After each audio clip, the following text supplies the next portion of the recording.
Welcome to Creating Disney Magic with Lee Cockrell. Lessons in leadership, management, and customer service. You can create magic too.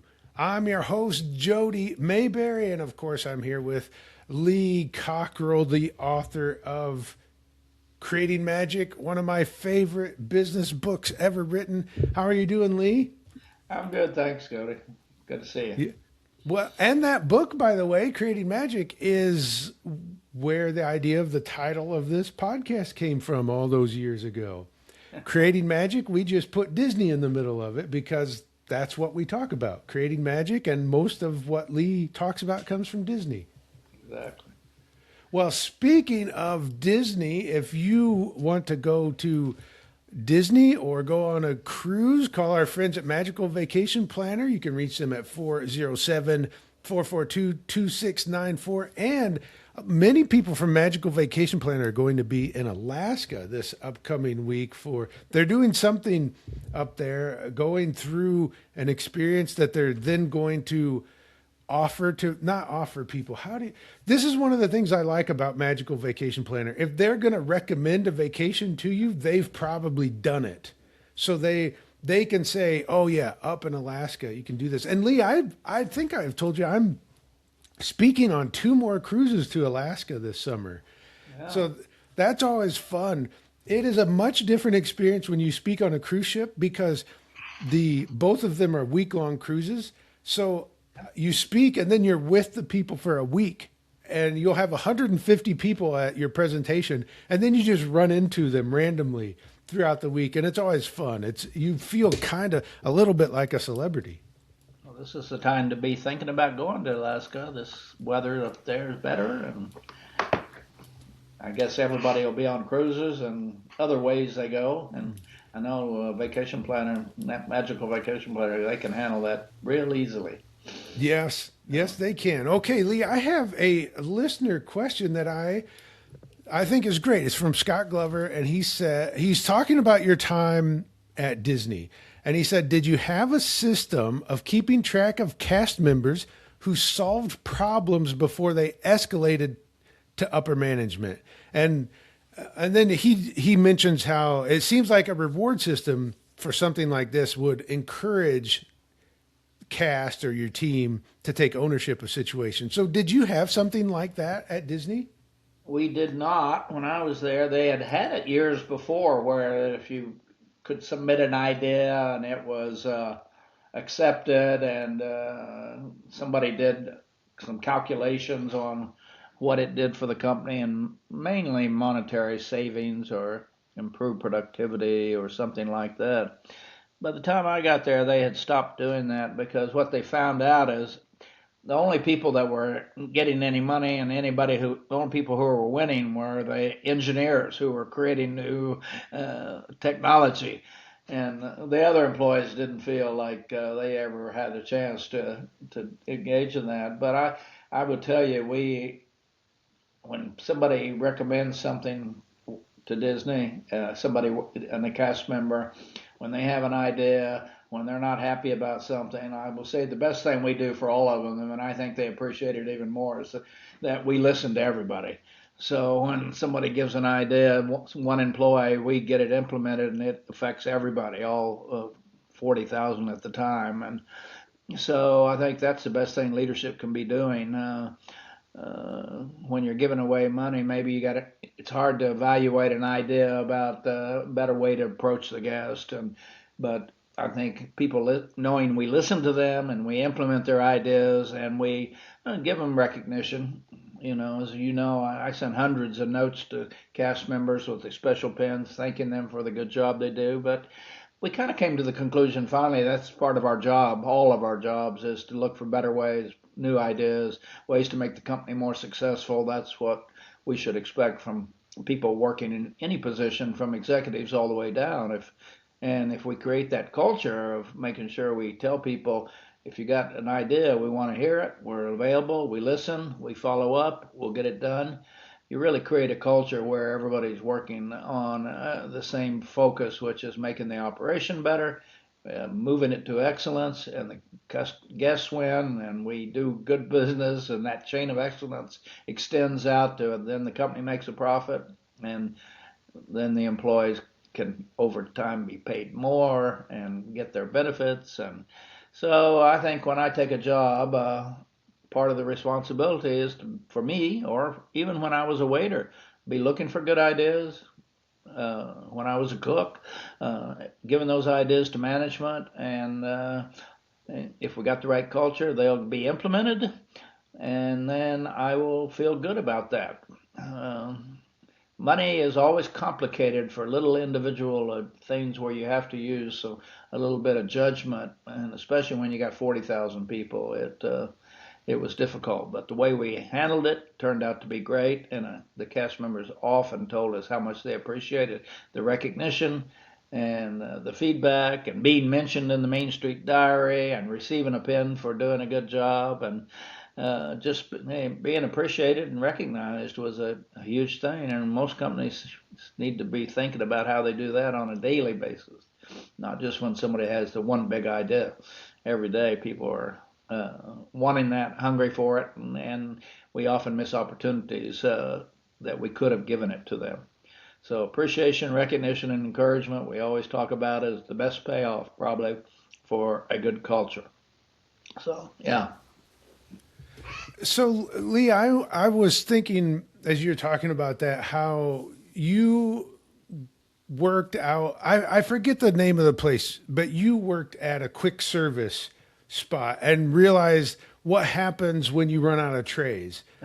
And when you're out doing that and you see how it runs out of trays and a frontline cast member points it out, gives you ideas on how to improve this, and then you do something with that and implement it, what happens as word spreads through the front line? Like, Lee was here, I gave him an idea, and within the week they actually made a change. What does that do to the front line when they hear that happens? Well, that's not only the front line. I think it's for all of us when our boss or listened to over the years that I was working or anywhere that you felt like you were somebody, you were important, and you it builds trust. I mean, basically, it makes you want to come up with better ideas, and it makes you as an individual want to do a better job because recognition is really powerful.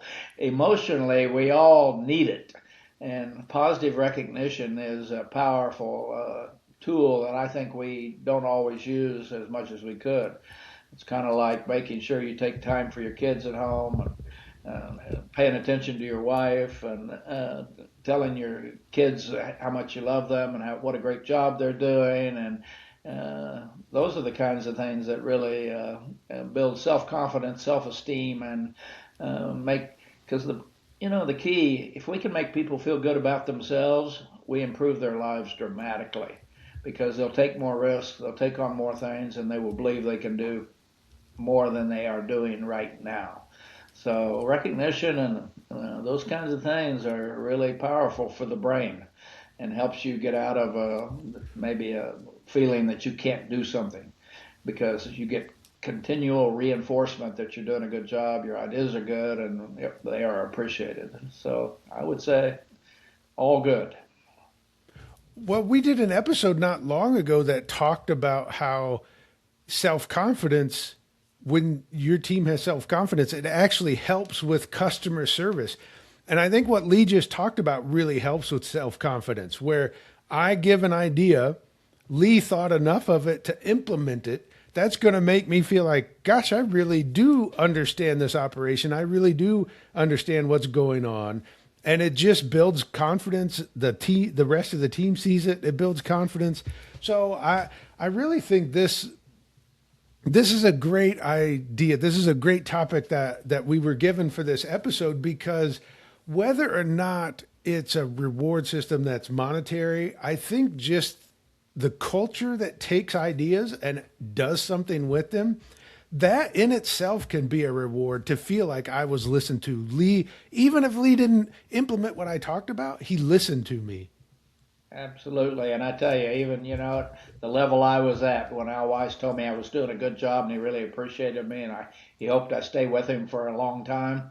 That pretty much made me sleep a whole lot better. So, and we need that. We need to know that we're doing a good job because uh, you, we all, I think, sometimes think the worst of what's going on, and when actually that little boost out of nowhere can reset somebody to be more committed to the company and to themselves, and that, again, as you just said, the self confidence makes you try new things and take chances and believe in yourself and say, I can do this, and that's probably what leadership's really all about, frankly.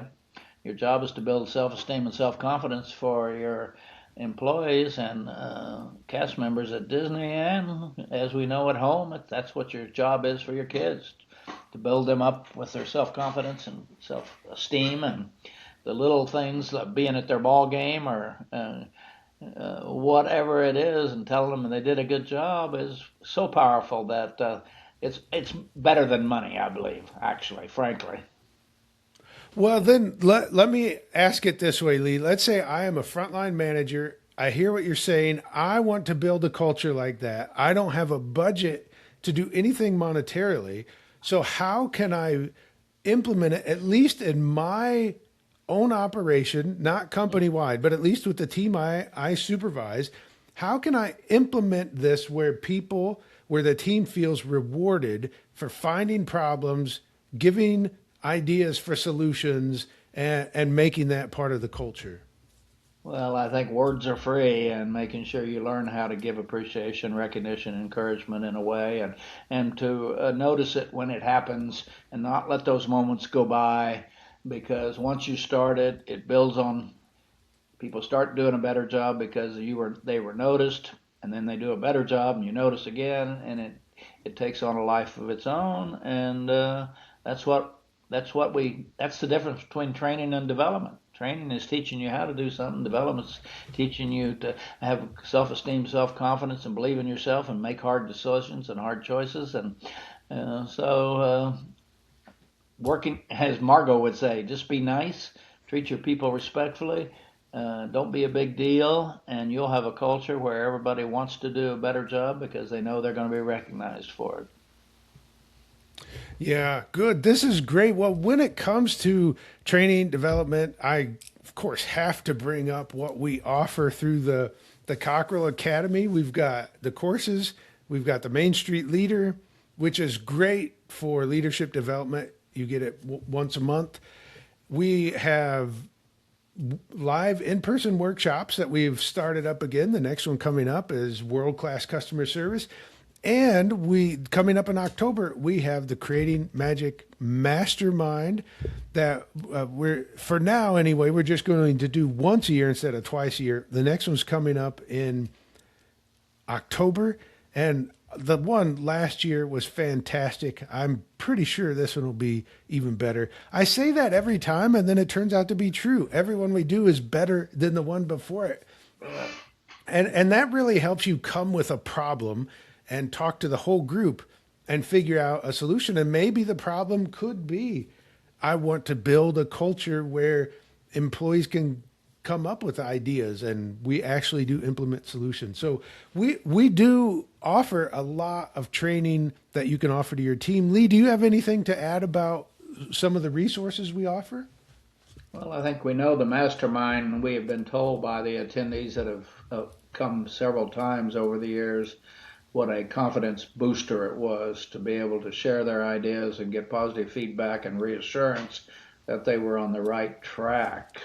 So I think that alone, and they people made a lot of friends that they help each other now after the mastermind's over, and they talk to each other through the year, and they have contacts with each other, and so there's a lot of value in that when you get a new expert that can help you think about what you're working on, and I think that tends to be, and I've heard that from people saying the relationships they build there and the time they having a day and a half to sit and think about and have other people thinking, helping you think about how to do something you're trying to do better.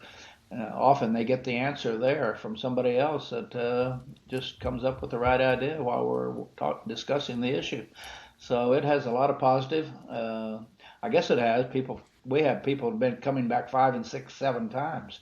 So I'm sure they must like it. It's kind of like Disney. People go back over and over and over again because they like it.